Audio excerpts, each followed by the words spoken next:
Hello, my name is Cali Time Cat, and here's another film review. Today's film is called The Two of Us, and it's a French language film from 2019, and it's the story of Madeleine and Nina, who are women in their 70s.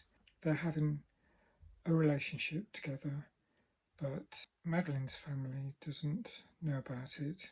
They live opposite each other on the top floor of a block of flats and just come and go as they please between each other's flats because they've got keys. Now, Nina has tried to persuade Madeleine that to come out to her adult offspring, but Madeleine doesn't feel it's the right thing to do at the moment. She detects an attitude, especially from her son, so she doesn't want to do this. The reason Nina wants to do this is she'd like them to sell their flats so that they could buy somewhere in Rome and live together there happily ever after.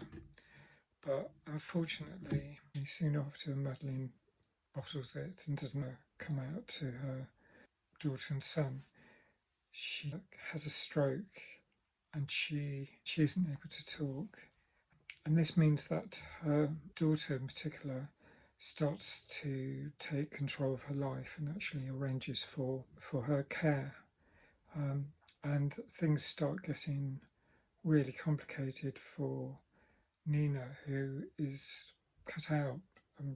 She still goes in to see Madeleine, but now there's a carer. There's some suspicion. So this becomes a very thought-provoking film because it shows how it can be a real advantage.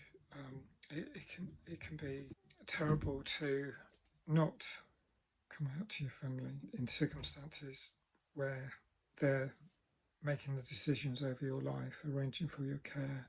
So it's a really heartbreaking story. I just thought, wow, I've never seen that covered in a story before, and it's something for everyone in the LGBTQ community to think about. So I really recommend you go and see it, especially if you're LGBTQ or an ally. So if you haven't seen this film, let me know what you think about it. Thanks for watching. Bye.